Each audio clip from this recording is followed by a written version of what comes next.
Ky emision mundësohet nga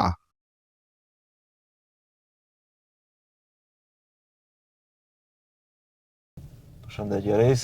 Përshëndetje, zot një venhar. Si e? A je mirë? Mirë, shumë mirë. Ditë e parë e Ramazanit, kemi gëzim të veçantë. Urime për hajër me shëndet edhe me sabër inshallah për krejt.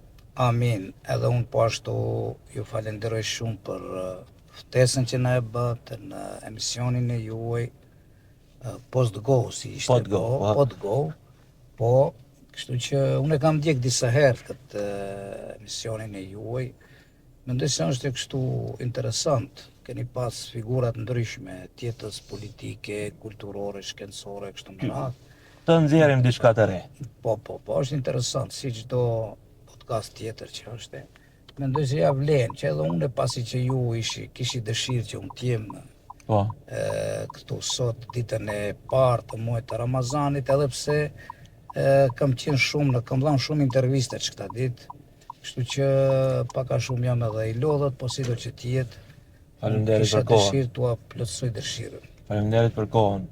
Unë shfrytëzoj nga rasti që të uroj të gjithë besimtarët ditën e parë të muajit Ramazanit, hyrjen në këtë muaj dhe lut Allahun fuqi plot që t'ju jep shëndet, jetë të gjatë, aktivitete të ndërta, kryerja e xhirimit me përkushtimin më të madh, sepse është një ndër kushtet themelore të Islamit.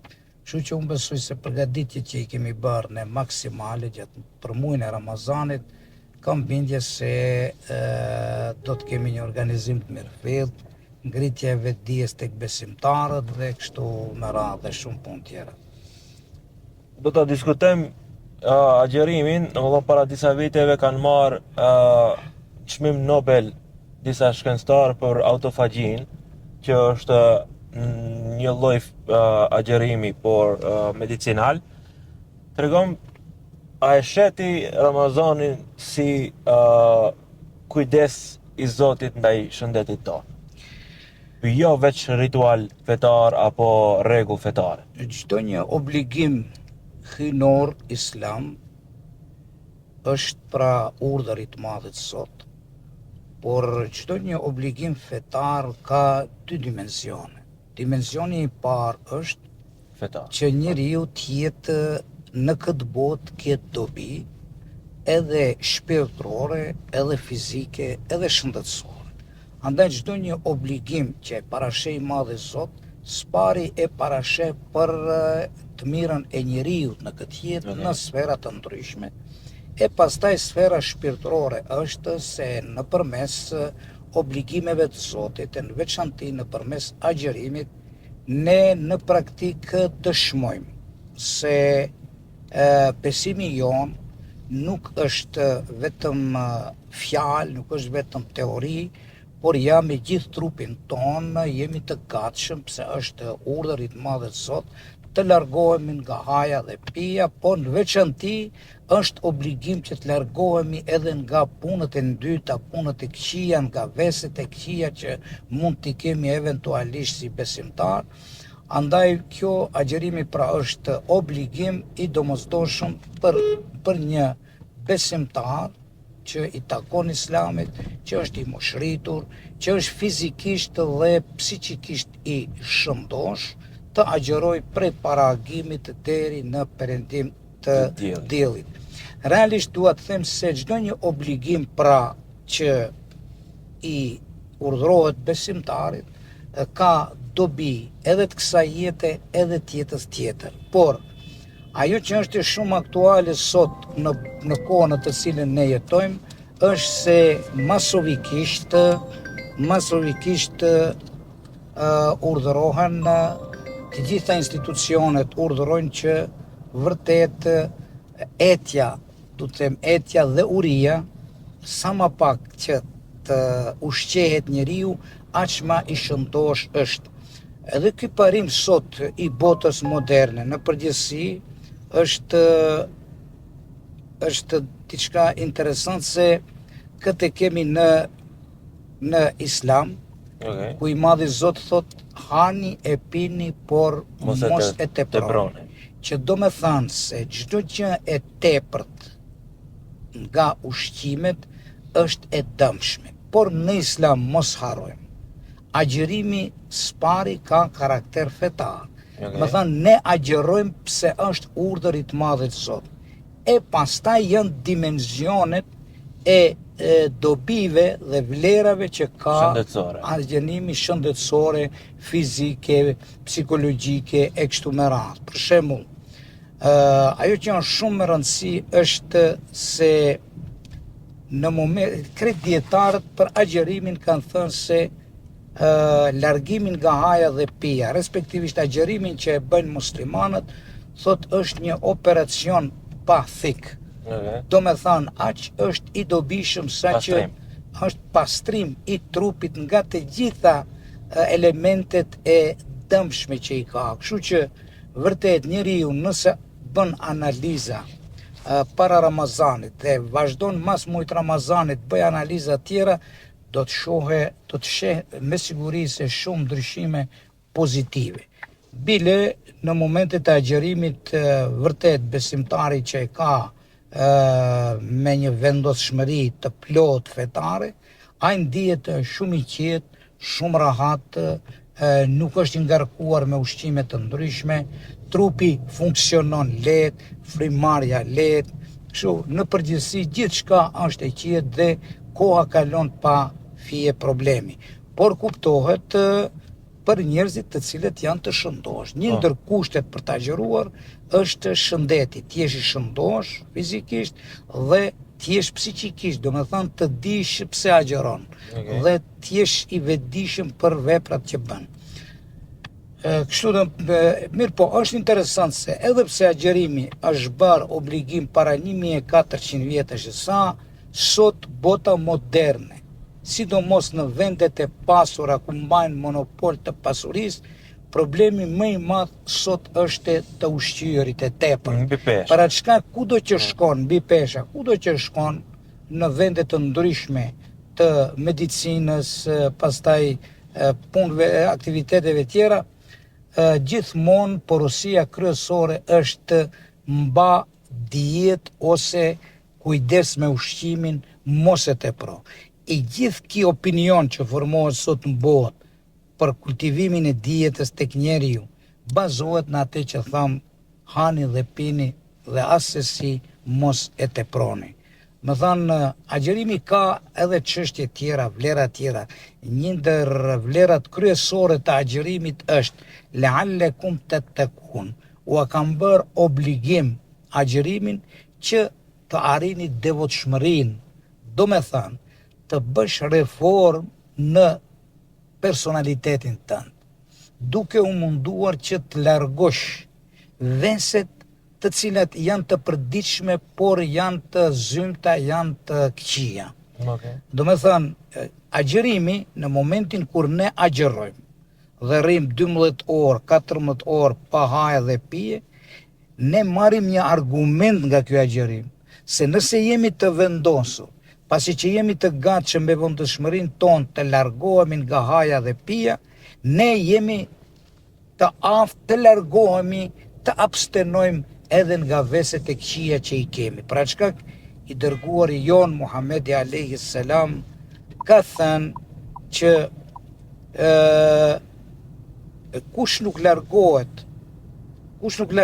nga të këqijat në jetë gjatë agjërimit, nuk është primare njeriu të largohet nga haja dhe pija, por primare në agjërim është që njeriu ta edukoj veten e tij, personalitetin e tij, duke u larguar nga haja dhe pija, ai është i gatshëm që të largohet edhe nga të këqijat. Thash në fillim se një ndër qëllimet kryesore të agjërimit është që në emër të Zotit ai të largohet nga haja dhe pija, me qëllim që t'jetë ai që shundon epshin, emocionin, egon e kështu me radhë dhe largon veset e këqija nga personaliteti i tij, respektivisht ngrit nivelin e edukimit të tij personal, pastaj familjar dhe shoqëror në përgjithësi.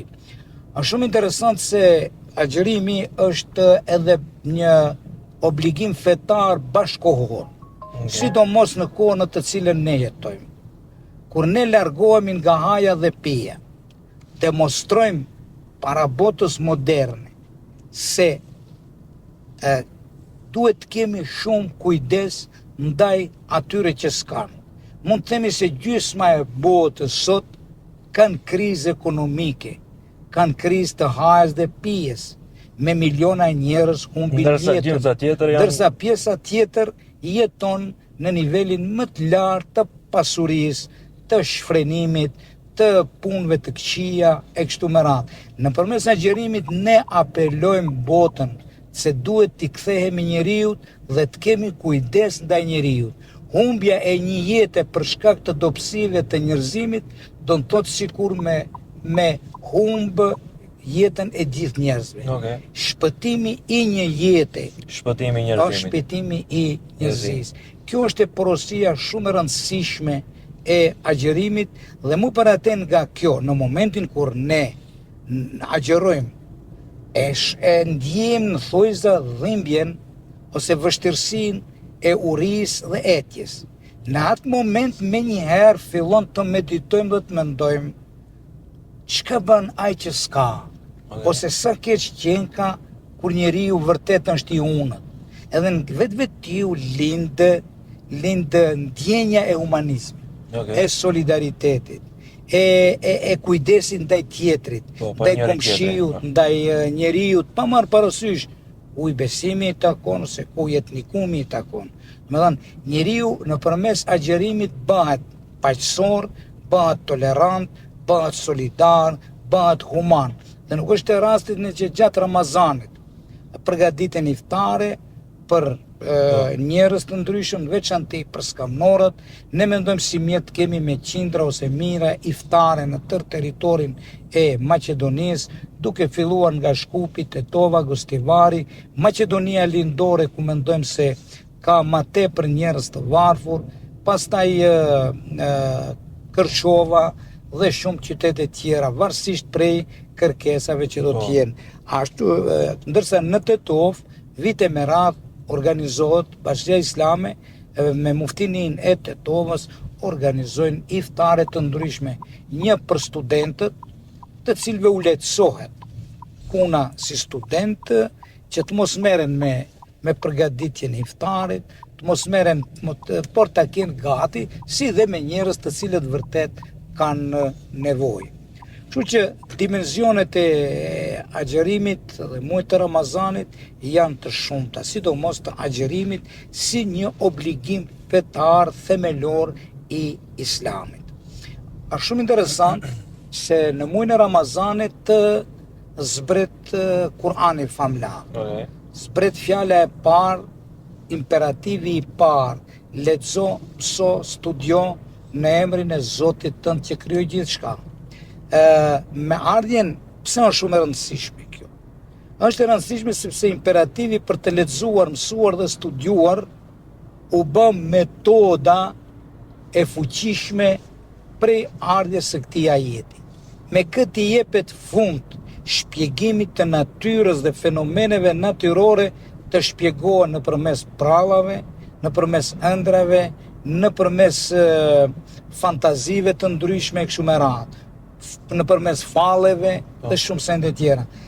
Pre ardhjes në muajin e Ramazanit, kur vjen imperativi i shenjtë lexo, mëso, studio, i dha më fund bestytnive të kota dhe fillon koha, epoka e studimit, kulumtimit shkencor, sepse i Madhi Zot na e bën me dije me këtë imperativ se për ta njohur Zotin së më mirë, duhet ta njohish vetveten, ta njohish natyrën, krijimtarinë e Zotit, ati e shef edhe fuqinë madhështore të krijuesit, të Allahut fuqiplot, ligjet në natyrë, ligjet në botën bimore, ligjet në botën shtazore, ligjet tek njeriu, sepse i Madhi Zot thot wa fi anfusihim afala tubsirun. Në trupin tuaj, a nuk e shihni veten e juaj?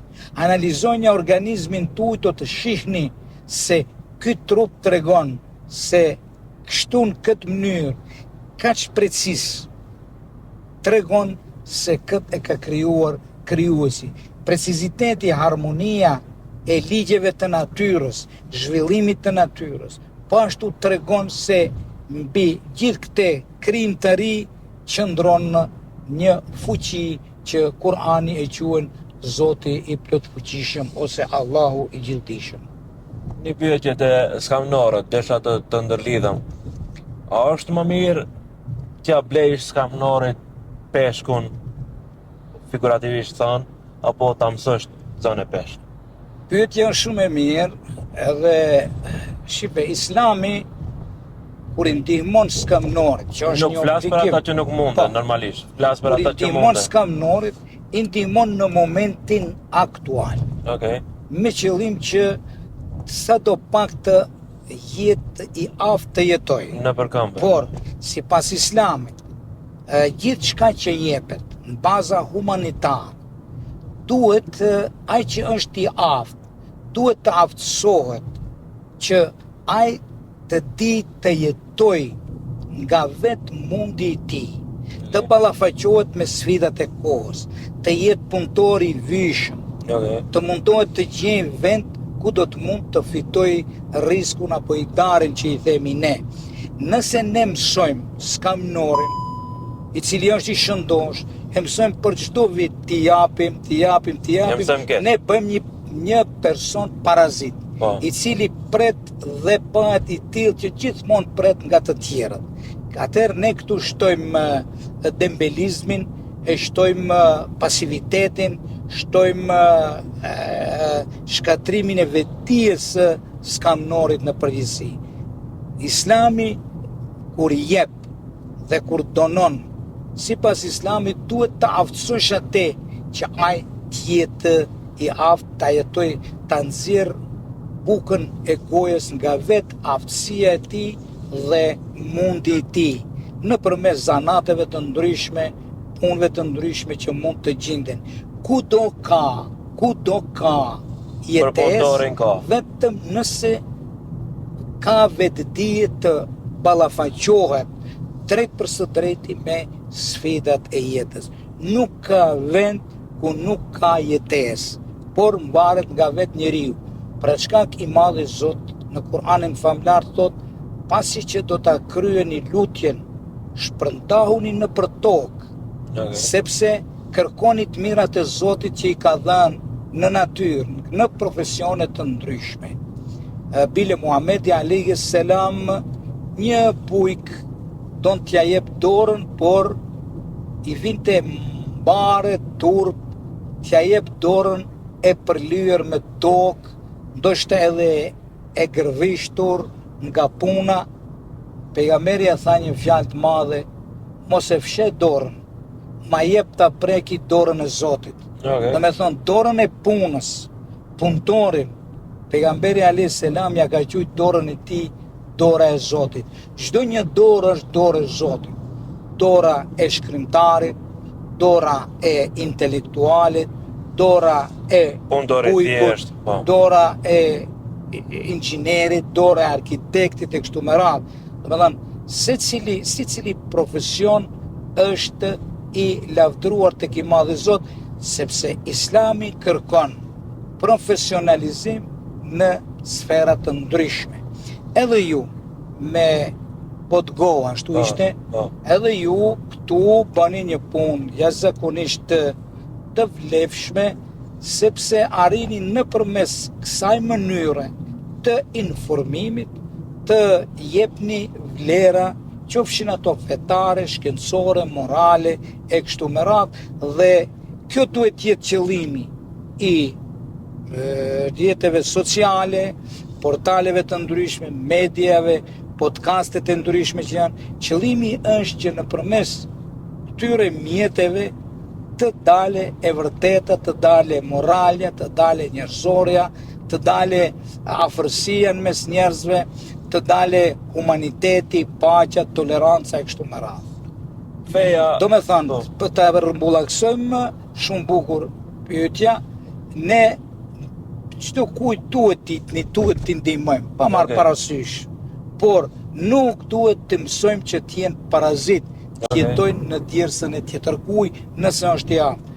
Rujna Zot nga rastet e ndryshme, ku në vërtet është i paaftë, është i invalid, nuk ka mundësi fizike dhe psiqike që të veproj dhe të punoj, aty vërtet kemi obligim që të ndihmojmë maksimalisht, sepse Ajo as nuk diskutohet. ashtu aty nuk ka diskutim.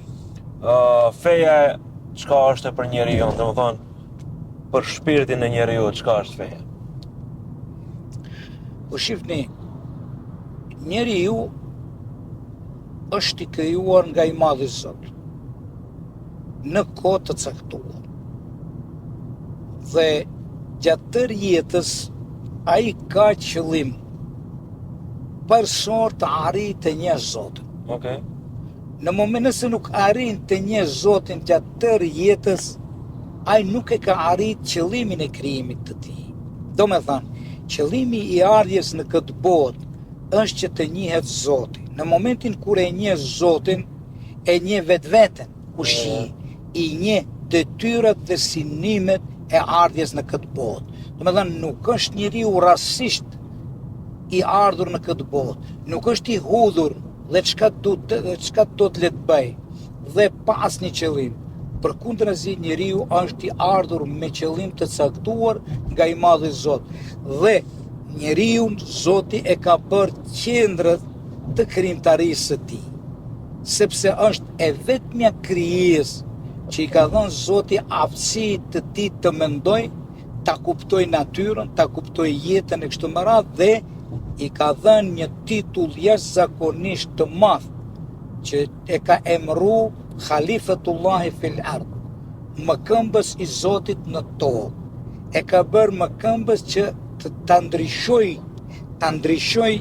botën drejt asaj që është e mirë. Domethënë, ndryshimi drejt të së mirës vjen nga njeriu. Gjithçka që është e krijuar është që të jetë në shërbim të njeriu dhe synimeve të tij për të arritur atje ku duhet. Domethënë, ka një fjali filozofike ku thuhet njeriu është krijuar për të hëngër apo jeton për të hëngër dhe çka synimi i ty. Njeriu nuk jeton për të hëngër. Njeriu nuk jeton për të jeton për synime madhore. Haja dhe pija janë vetëm mjete që njeriu të arrijë qëllimin kryesor. Qëllimi kryesor është të besoj Zotin, të edukoj vetveten, të edukoj familjen, të edukoj njerëzimin, të lej gjurma pozitive në jetën e tij, dhe këto janë synimet fisnike të njeriu. Nëse ne themi se jetojmë vetëm për të hangër dhe pi, atëherë nuk do të kishim dallim nga krijesat tjera, sepse ata jetojnë vetëm për të hangër dhe për të pi. Njeriu jeton për ideal, për diçka më të madhe, për të arritur lidhjen me Zotin, për të kontribuar dhe për të ndryshuar botën drejt asaj që është e mirë. A janë vetëdijshëm krejt njerëzit që janë përfaqësuesit e Zotit në tokë? Gjithmonë i madhi Zot kur e ka kriju njeriu i ka dhënë autonomi veprimi.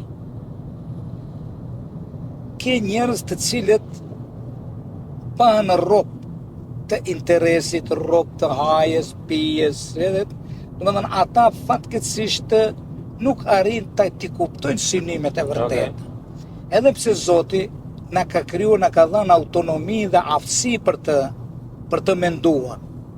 Mendja është relative. Domethënë nuk arrin të kuptoj të gjitha fenomenet e kësaj bote. Dhe mu për atë i madhi Zot përveç mendes i ka dhënë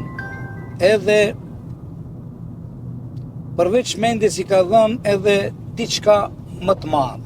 I ka dhënë fjalën e tij, ja ka dhënë shpalljen, ja ka dhënë Kur'anin famlar. Prej njeriu të parë deri te Muhamedi alayhis salam, gjithmonë njeriu e ka ndjek vahji i Zotit ose fjala e Zotit nëpërmes të dërguarve të Allahut fuqiplot për ta mësuar njeriu çka janë synimet kryesore në këtë botë dhe si mund të arrijë të fitojë botën tjetër. Andaj këtu është shumë e rëndësishme që ai të kuptojë qëllimet e jetës, qëllimet e kohës në të cilën ne jeton, ata qëllimet mundohet të realizojë dhe më në fund të arrijë kënaqësinë e të Madhit Zot dhe ta jetojë jetën në mënyrë dinjitoze në shërbim të njerëzimit në përgjithësi.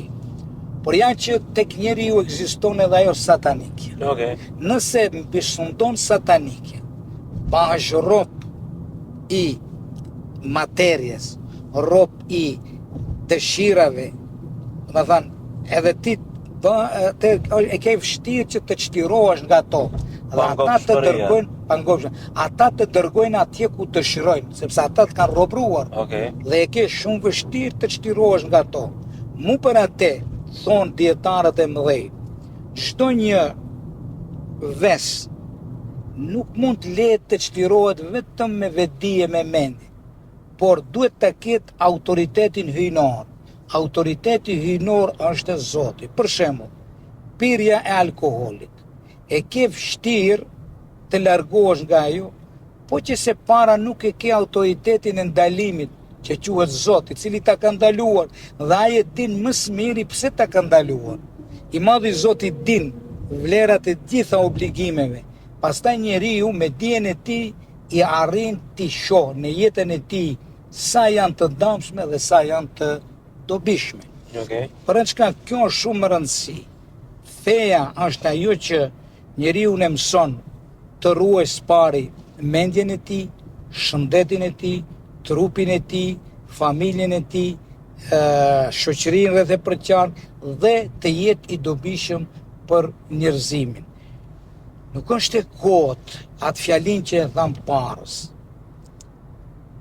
Më i miri prej jush, thot i dërguari jon Muhamedi alayhis salam, është ai që është i dobishëm për njerëzim. Më i dobti prej jush, mos themi më i keq prej jush, është ai që i sill njerëzimit dame, dobësi, bën probleme, sill ngatresa, sill përçarje, sill themi shpifje dhe shumë sende tjera. Më dhanë, kështu e ka definu Islami. Për atë çka themi, Islami është fe e besimit, Islami është fe e dijes, është fe e moralit. Morali është shumë i rëndësishëm tek njeriu. Zbukurimi kryesor i njeriu që e bën njeri janë vlerat morale. Muhamedi alayhis salam ka thënë, jam i dërguar që të përsosi tek njeriu vlerat morale.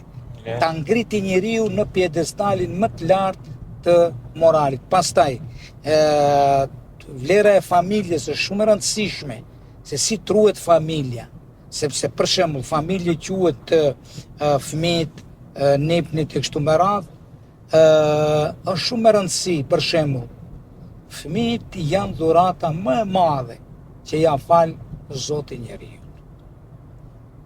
Dhe e bën diçka më të dashur tek njeriu.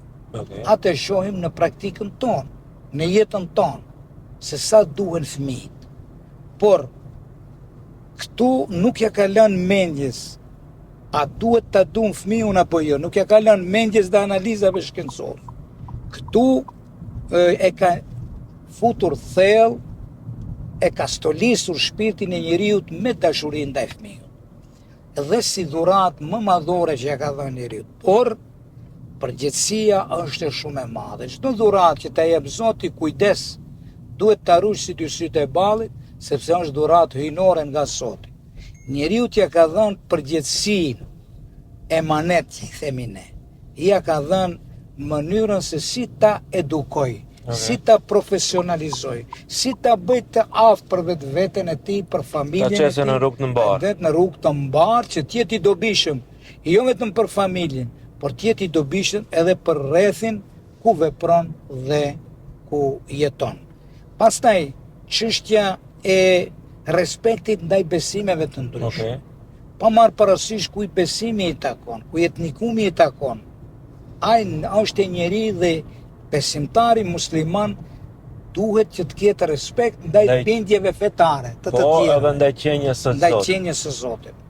Nuk, do me thënë, kjo është ajo bashkëpunimi dhe respekti ndaj besimeve tjera. Mu për atë ekziston urdhri i Islamit për paqe, thot Zoti, udkhulu fis silmi kafe. Udheni të gjithë në kontributin për të kultivuar paqe, pastaj për të kultivuar tolerancën, për të kultivuar humanitetin, për të kultivuar në bashkëjetesën me fëmijën, me njerëzit në përgjithësi e kështu me radhë. Por mbi të gjitha është formimi i njeriut. Islami shkon në disa fazë. Së pari shkon që të formohet njeriu si individ, çështja e individit, të ketë personalitet të shëndosh, pastaj familje të shëndosh dhe më pastaj vjen shoqëria e shëndosh. Do me thënë, nuk ka shoqëri të shëndosh pa individ të shëndosh dhe familje të shëndosh. Ndajemi pak të shoqëria. Shoqërinë tonë muslimane shumicën dërmuese e përbëjnë shqiptarët në Maqedoni. Tregom ku i sheh shqiptarët në 5 vitet e ardhshme, pasi ti ke kontakt me shumë njerëz edhe perceptimi yt për të ardhmen e njerëzve shqiptar në Maqedoni mund të jetë më i saktë se ti ke kontakt me njerëz të ndryshëm, me backgrounde të ndryshme, por musliman. Duke marrë kështu në globale, unë kam përvoj në jetën time dhe di si ka qenë para 50 viteve, 60 viteve, dhe nga natyra jam optimist. Okay. Dhe unë i shoh shqiptarët duke hecur përpara. Sot ma kemi edhe në sferën ekonomike, edhe në sferën shkencore, tashmë shqiptarët kanë formu shtyllat e para edhe të biznesit, edhe të ekonomisë, por edhe të shkencës, dijes e kështu me radhë. Sot shqiptarët në Maqedoni kanë universitetet, kanë shkollat e tyre, në aspektin fetar, ne kemi metreset tona, shkollat e mesme fetare, kemi fakultetin e shkencave islame. Realisht tashmë kemi bërë struktura të cilët janë të aftë të udhëheqin procese të ndryshme, qofshin ato kombëtare, politike, shkencore, fetare e kështu me radhë. I vetmi problem që mendoj se na mungon, i cili na sfidon në kohën të cilën ne jetojmë, është emigrimi dhe largimi nga vendlindja, nga atë dheu, që mund të jetë një problem serioz në të ardhmen. Edhe pse lëvizja nuk është diçka që ndalohet. Njeriu ka të drejtë të lëviz, ka do. Të shëtit edhe të shëtit, të jep kontributin e vetë kudo në botë. Tashmë shqiptarët janë bërë pjesë përbërëse e Europës, Bashkimit Evropian e kështu me radhë. U tashmë kanë arrit që t'jenë profesionalista në sfera të ndryshme, sepse unë e lëvizi në diasporë dhe shoh se kanë marrë një ritëm të jetës ata të cilët e kuptojnë pse kanë shkuar. Sepse ka njerëz që nuk e kuptojnë pse kanë shkuar jashtë. Dhe ajo që më vjen mirë mua është se ala gjeneratat të cilat ende janë atje, punojnë, veprojnë, ata kanë mall për atë dheu. Dhe na vin dhe mund të kthehen. Po përveç asaj ata investojnë. Ju e dini se shqiptarët tanë, bashkëdhetarët tanë, kudo që janë gjendur, në Zvicër, Gjermani, Australi, ose Austri, Itali, kështu me radhë, gjithmonë kanë qenë ata që kanë kontribuar në sferën edhe fetare, edhe shkencore, edhe politike, edhe kështu me radhë. Më thënë, por duhet ata që dalin jashtë, duhet të mundohen të integrohen po se po, sepse të kërkohet profesionalizëm, por ajo që është e me rëndësi shumë e madhe është që të mundohen që të mos asimilohen. të ruajnë traditën kombëtare, të ruajnë gjuhën shqipe të tyre, të ruajnë besimin e tyre dhe në këtë mënyrë të tregojnë se janë dinjitos në mbrojtjen e traditave të tyre, sepse në momentin kur zhveshemi nga traditat tona, atëherë e humbim veten tonë. Nuk jemi vetvetja, jemi diçka të huaj. Mirë po është problem se edhe nëse don ti të largohesh nga traditat e tua, të futesh në tradita tjera, fatkeqësisht nuk do jesh i mirëpritur, sepse ti gjithmonë do jesh i huaj. I jashtëm, I jashtëm, por çka?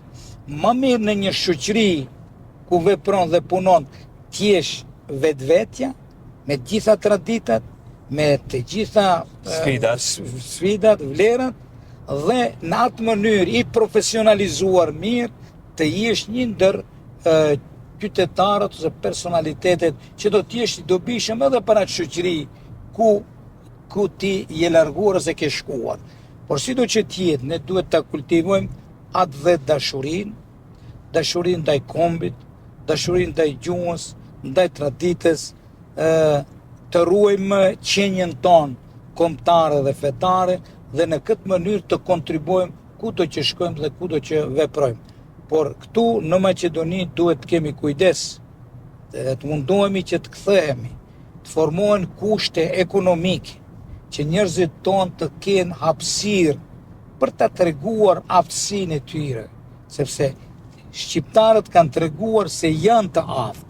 Tash nëse shkon në Zvicër ose Gjermani ose mos themi në Austri, shqiptarët lulëzojnë dhe tashmë kanë arrit nivelet larta edhe në ekonomi, edhe në biznes, edhe në arkitekturë, edhe në inxhineri, dhe në shumë sfera të ndryshme, edhe në administratë, edhe në sferat e jurisprudencës, në sferat e mjekësisë, kështu me radhë, kanë dëshmuar shqiptarët kudo që kanë shkuar se janë një popull i aftë që mund të bëj vepra madhore në jetën e tyre.